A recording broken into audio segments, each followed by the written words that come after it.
Belly, Surf, la marea del odio. Parte 1, el monstruo con piel de cordero. El año que siguió a la tormenta fue un año de reconstrucción.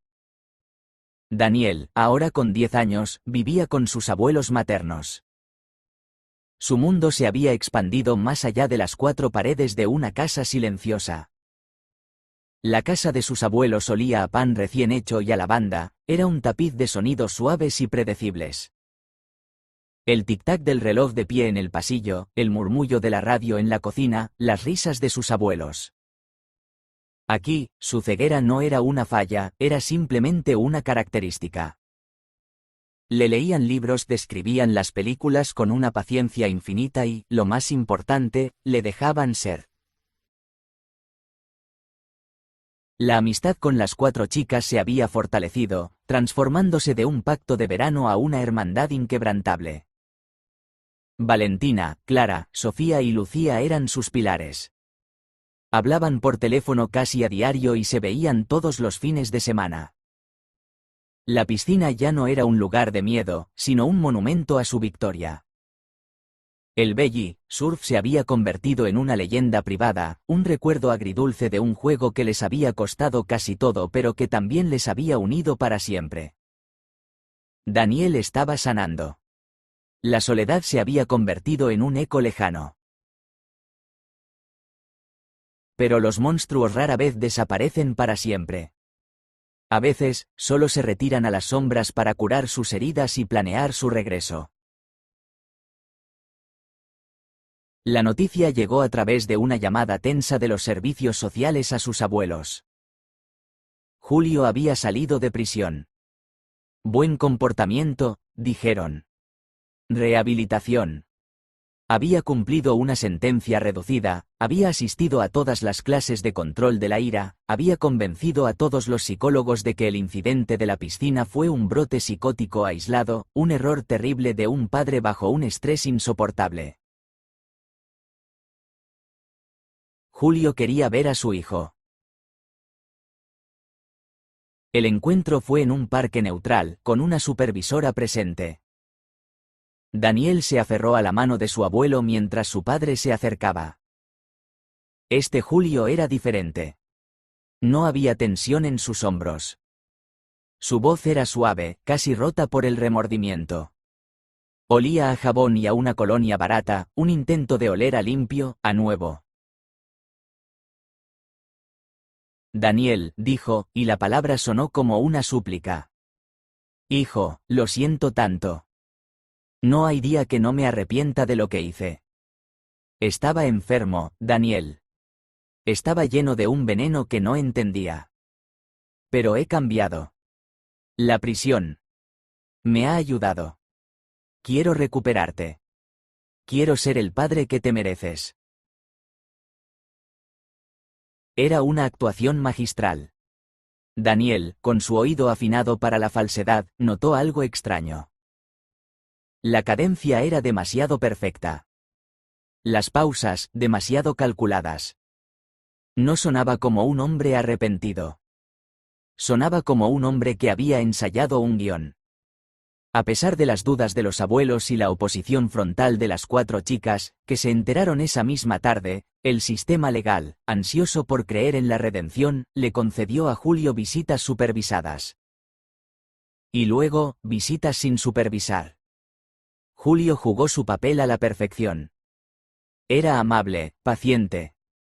Le traía a Daniel audiolibros de aventuras, le preguntaba por sus amigos, incluso hablaba de las chicas sin una pizca de veneno en su voz.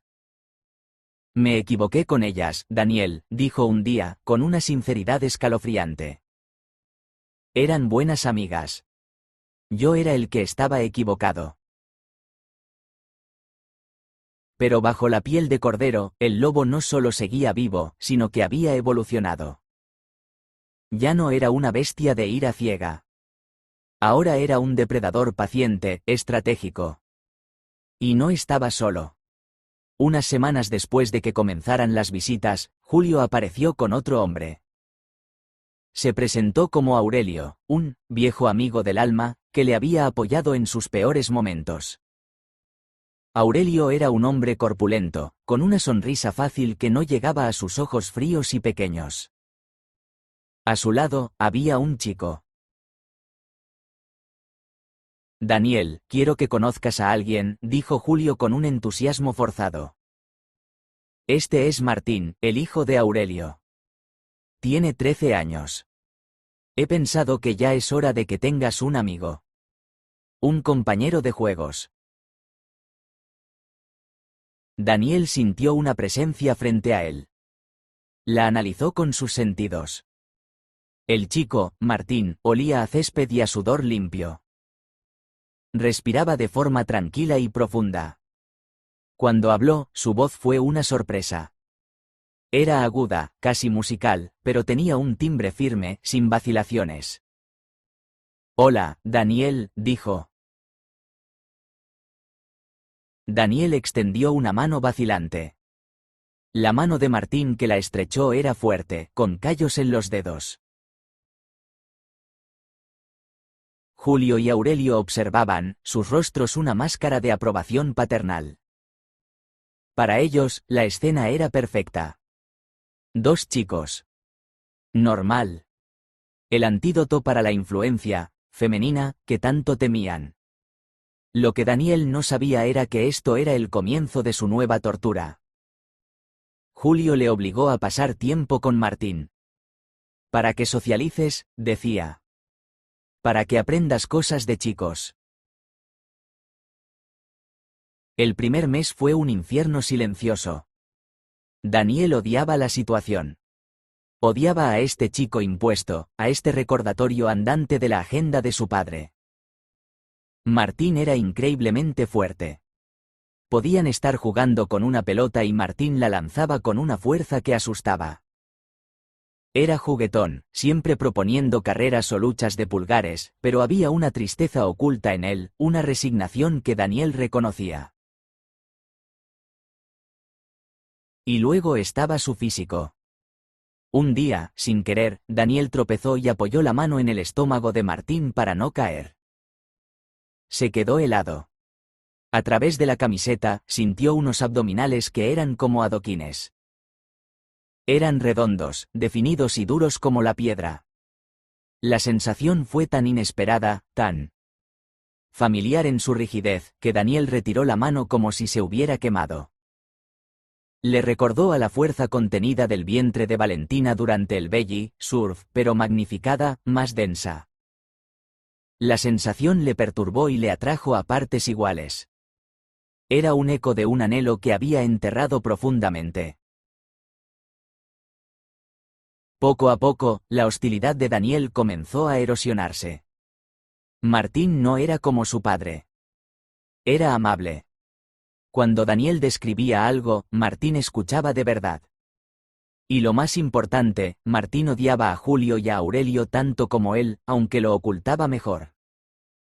Daniel lo sentía en los largos silencios cuando sus padres hablaban, en la forma en que sus músculos se tensaban. Estaban atrapados en la misma jaula, y esa jaula compartida se convirtió en el terreno fértil para la más improbable de las amistades. Parte 2. El secreto del compañero de juegos. El punto de inflexión ocurrió durante una tarde de agobiante calor. Julio y Aurelio les habían dejado en el jardín trasero de la casa de Aurelio, un lugar con césped artificial y ni un solo árbol. Les habían dado un balón de fútbol y la orden implícita de jugar como hombres. No quiero jugar a esto, dijo Daniel, sentándose en el suelo. Yo tampoco, admitió Martín, su voz más baja de lo habitual. Se sentó a su lado. El silencio se extendió entre ellos, pero ya no era un silencio incómodo. ¿Por qué haces lo que te dicen?, preguntó Daniel. Eres más fuerte que yo. Podrías negarte.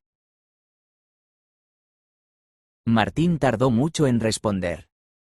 Cuando habló, su voz firme temblaba por primera vez. Es más complicado. Mi padre. Él cree que estoy enfermo. Cree que si juego a estas cosas, si actúo de cierta manera, me curaré. Daniel sintió un escalofrío. La palabra, curar, era un arma que conocía bien. ¿Curarte de qué? Martín respiró hondo. Era un salto al vacío. De ser quien soy. Me llamo Ana. Daniel se quedó completamente quieto. Intentó procesar la información. Martín. Ana. Un nombre. Una voz. Un cuerpo fuerte. La revelación no encajaba en ninguna de las cajas que el mundo le había enseñado a construir. Pero recordó las mentiras de su propio padre, la forma en que había intentado forzarle a ser alguien que no era. Y sintió una oleada de empatía tan fuerte que le ahogó. Ana, dijo, probando el nombre en voz alta. Sonaba bien. Encajaba con la voz musical. ¿Por qué? ¿Por qué Martín? Mi padre me lo impuso hace un año. Cree que si me trata como a un chico, me convertiré en uno. Julio es su gran aliado. Se conocieron en un grupo en Internet. Un grupo para recuperar la masculinidad. Creen que el mundo nos está volviendo débiles. A ti, por tus amigas. A mí, por ser yo. Ahora todo encajaba. La fuerza forzada de Ana, la tristeza en sus ojos, el plan de sus padres. No era una tortura solo para Daniel. Era una tortura para ambos. Mi padre también cree que estoy enfermo, confesó Daniel. Por necesitar ayuda. Por no ser como él. En ese momento, bajo el sol abrasador, en un jardín de plástico, nació una alianza. Ana dejó de ser el carcelero de Daniel para convertirse en su compañero de celda. El secreto les unió con un pegamento más fuerte que el miedo. Empezaron a comunicarse en código. Hablaban de una prima lejana llamada Ana, para poder usar su nombre real. Daniel le contó todo sobre las chicas, sobre el belly surf, sobre la noche en la piscina. Ana escuchaba, fascinada y horrorizada. Ella le contó sobre su amor por los vestidos, por el maquillaje, por todo lo que su padre le había prohibido, llamándolo femenino absoluto. Le contó que tenía una amiga, Nayara, la única que conocía su secreto y le apoyaba incondicionalmente.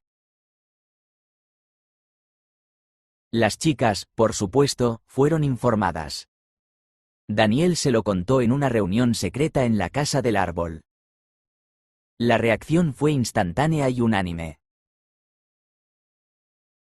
Así que esos dos imbéciles están juntos en esto, dijo Valentina, apretando los puños.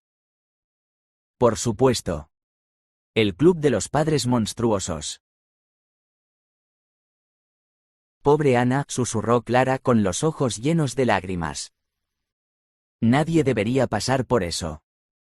Sofía, la estratega, ya estaba procesando la nueva información. Esto es más grande de lo que pensábamos. No es solo tu padre, Daniel. Es una red. Aurelio. El grupo de Internet. No hubo ni un segundo de duda sobre Ana. Para ellas, era una más de los suyos. Una víctima del mismo tipo de odio que habían enfrentado. Se propusieron conocerla. El encuentro se organizó en el parque. Las chicas llegaron y Daniel les presentó a Martín. Chicas, él es Martín. Martín, ellas son Valentina, Clara, Sofía y Lucía. Hubo un momento de silencio cargado. Entonces, Valentina sonrió. Hola, Ana. Encantada de conocerte. La tensión en los hombros de Ana se disolvió. Una sonrisa genuina, la primera que Daniel le había visto, se extendió por su rostro. El círculo de protección de Daniel se había abierto para acoger a un nuevo miembro. El afecto entre Daniel y Ana creció con cada secreto compartido. Daniel se encontraba anhelando el sonido de la voz de Ana, la sensación de seguridad que le daba su presencia fuerte y protectora. Ana, a su vez, estaba cautivada por la resistencia silenciosa de Daniel, su capacidad para encontrar belleza en un mundo de oscuridad. Era un amor nacido en la adversidad, tierno y feroz. Parte 3. La confesión del vientre. Una tarde, estaban sentados en un banco del parque, supuestamente vigilados desde lejos por Aurelio. El resto de las chicas y Nayara, la amiga de Ana, habían creado una distracción perfecta, un juego ruidoso de frisbee que mantenía la atención del padre alejada de ellos. La conversación era tranquila, un lujo que rara vez tenían.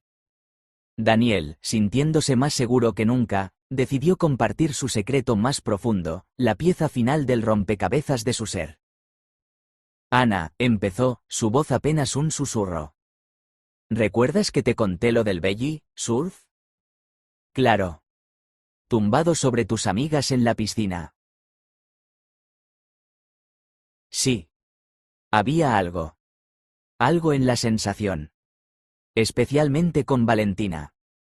Su vientre. Era muy firme. Me hacía sentir seguro. Como si nada pudiera hacerme daño. Hizo una pausa, reuniendo el valor para continuar. Desde entonces. He tenido ese deseo. Es extraño.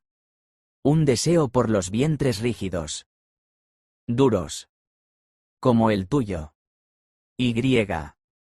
Y ansío. Bueno, ansío arrimarme a uno. Apoyarme. No es como en las películas. Es una necesidad de sentir esa fuerza, esa protección. El silencio que siguió fue denso. Daniel sintió pánico. ¿Y si había ido demasiado lejos? ¿Y si Ana pensaba que era un bicho raro, tan retorcido como su padre creía que era? Pero Ana no se apartó. Al contrario, cogió la mano de Daniel y la guió, con delicadeza, hasta su propio abdomen. A través de la camiseta, los músculos eran como una armadura flexible. No es extraño, Dani, dijo Ana, su voz increíblemente suave. Es lo que te quitaron. La seguridad. Y la buscas en el único lugar donde la sentiste de verdad. Con un gesto lento, Ana se tumbó en el césped y tiró suavemente de Daniel, invitándole a recostarse. Con el corazón latiéndole en los oídos, Daniel se acomodó, apoyando la cabeza sobre el estómago duro y cálido de Ana.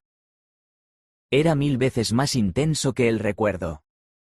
Era real. La subida y bajada de la respiración de Ana, el calor de su piel, la increíble solidez que había debajo. Era un ancla en un mundo tormentoso. Por primera vez, el anhelo no era una fantasía, era un refugio.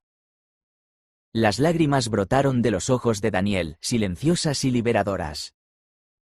Ana le acarició el pelo, sintiendo una oleada de amor tan protector que le dejó sin aliento. Comprendió la confesión de Daniel no como una extrañeza, sino como la expresión más pura de su herida y su confianza. En ese momento, supo que haría cualquier cosa para proteger a ese chico. Pero no estaban solos. Oculto detrás de unos arbustos, Julio lo había visto todo. Aurelio se había distraído, pero él no, había seguido a Daniel con la obsesión de un halcón. No vio la ternura, ni la confesión, ni la sanación. Vio a su hijo, su proyecto de virilidad, arrimado, íntimamente al cuerpo de otro chico. Vio la confirmación de todas sus paranoias. La corrupción no solo no se había detenido, sino que había mutado en algo que su mente febril consideraba la máxima abominación. La piel de cordero se desgarró, revelando al lobo evolucionado. La ira que sintió no fue el estallido caliente de la última vez. Fue una furia fría, calculadora y asesina. Ya no se trataba de reeducar. Se trataba de erradicar. Salió de los arbustos, su rostro una máscara de calma aterradora. Daniel. Martín. Es hora de irse. La voz era tan carente de emoción que geló la sangre de los dos chicos. Se levantaron de un salto. La tormenta no estaba llegando. Ya estaba aquí. Parte 4. La marea del odio. La explosión no fue inmediata. Julio esperó. Llevó a Daniel a casa, su silencio era más aterrador que cualquier grito. Esa noche, la tormenta se desató. No con golpes, sino con palabras afiladas como cuchillos. Así que esto es lo que eres, siseó, su voz goteando desprecio. No me bastaba con las niñatas, ahora te revuelcas con chicos en el parque. Eres una vergüenza. Una enfermedad. Pero te voy a curar. A ti y a tu amiguito. Os voy a curar para siempre. Esta vez, Daniel no se acobardó. La seguridad que había sentido en los brazos de Ana le había dejado un residuo de fuerza. No estoy enfermo. Y ella no es un chico. Se llama Ana. La revelación de que Martín era una chica trans no calmó a Julio. Al contrario, fue como echar gasolina al fuego. Para él, era peor. Un engaño. Una perversión aún más profunda. La guerra había comenzado. Pero Daniel y Ana no estaban solos. Cuando contaron lo que había pasado, su círculo de protección se activó. Valentina, Clara, Sofía y Lucía se unieron a Nayara, la leal amiga de Ana. Pero el grupo se hizo más grande. Clara se lo contó a su madre, quien, horrorizada, habló con su mejor amiga, Leonor. Leonor, una mujer de 40 años, divorciada y sin hijos, era trabajadora social.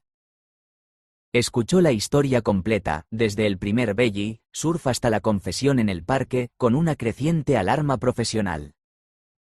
Esto no es un problema familiar, dijo. Esto es un patrón de abuso coercitivo con indicios de radicalización. Necesitamos documentarlo todo. Mientras tanto, Lucía se lo confió a su hermana mayor, que también se llamaba Ana. Esta Ana tenía 20 años, estudiaba Derecho y era activista en grupos LGTBQ+. Cuando oyó hablar de la situación de Ana, Martín supo que tenía que intervenir. Estos padres no actúan solos, afirmó. Pertenecen a redes de odio que se disfrazan de grupos de apoyo familiar. Son peligrosos y organizados. El equipo Daniel se había formado. 2 niños enamorados, 4 amigas leales, una amiga incondicional, una trabajadora social experimentada y una futura abogada activista. Pero el equipo Julio también había cerrado filas. Julio y Aurelio no eran 2 lobos solitarios. La red de masculinidad era real. Tenían recursos. Tenían otros padres como ellos, un pequeño ejército de hombres resentidos que se veían a sí mismos como cruzados. Su objetivo era simple, recuperar la custodia total de sus hijos para reeducarlos, lejos de las influencias corruptas, utilizando cualquier medio necesario. Comenzaron una campaña legal brutal. Contrataron a un abogado sin escrúpulos que pintó a los abuelos de Daniel como seniles e incompetentes, y a las madres de las chicas como negligentes. Presentaron a Leonor como una trabajadora social sesgada y a la hermana de Lucía como una activista radical. Usaron el deseo de Daniel como prueba de un trauma inducido por el entorno. Tergiversaron la identidad de Ana, presentándola como una niña confusa que estaba corrompiendo a Daniel. La batalla se libró en juzgados y en la calle. Los hombres del grupo de Julio comenzaron a aparecer cerca de las casas de las chicas, observando, intimidando. Una noche, rajaron los neumáticos del coche de la madre de Clara. El clímax llegó de una forma que nadie esperaba. El grupo de Julio, frustrado por la resistencia legal que el equipo de Ana y Daniel estaba montando gracias a Leonor y a la hermana de Lucía, decidió tomar cartas en el asunto. Su plan era secuestrar a los dos niños durante una de las visitas programadas de Daniel con Julio y llevarlos a un campamento de reorientación ilegal en una zona remota.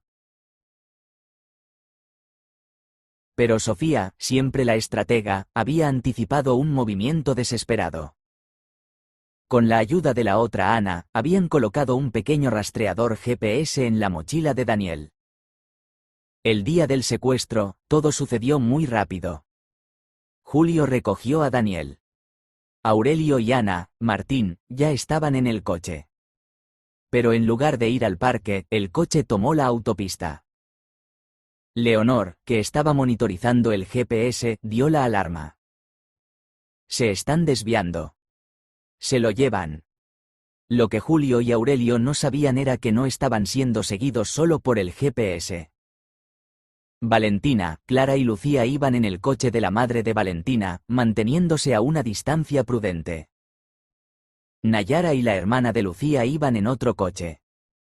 La policía, alertada por Leonor, que pudo darles una ruta exacta, ya estaba en camino. La confrontación final tuvo lugar en una gasolinera desolada a 100 kilómetros de la ciudad. El coche de Julio se detuvo para repostar. Fue entonces cuando los otros dos coches les bloquearon la salida. Las chicas y sus aliadas salieron de los vehículos. No hubo gritos. Solo una presencia silenciosa y decidida. Se acabó, Julio, dijo la hermana de Lucía, con su teléfono grabando. Julio y Aurelio se vieron atrapados. Su furia se desató. Salieron del coche, listos para la violencia. Pero en ese instante, las sirenas de la policía aullaron en la distancia, acercándose rápidamente. En el asiento trasero del coche, Daniel y Ana se tomaron de la mano. Ana, con una fuerza que no sabía que tenía, abrió la puerta. Ayudó a Daniel a salir. Juntos, caminaron hacia sus amigas, hacia su familia encontrada, alejándose del coche donde sus padres biológicos eran rodeados por la policía, sus rostros una máscara de odio e incredulidad. Daniel se detuvo y se giró hacia el sonido de las sirenas. No podía ver las luces, pero podía sentir la vibración de la justicia, una justicia que ellos mismos habían forjado. Se apoyó ligeramente en Ana, sintiendo la solidez reconfortante de su costado. Ya no era solo un anhelo de seguridad. Era la realidad de un apoyo mutuo. La marea de odio había sido inmensa, organizada y aterradora. Pero frente a ella, un pequeño grupo de niños, adolescentes y mujeres valientes habían formado un dique de lealtad, inteligencia y amor. Y esa noche, en el frío asfalto de una gasolinera anónima, el dique había resistido. La marea se retiraba, dejando tras de sí a dos monstruos varados y a un grupo de supervivientes que sabían que, mientras estuvieran juntos, podrían enfrentar cualquier tormenta que el mundo les arrojara.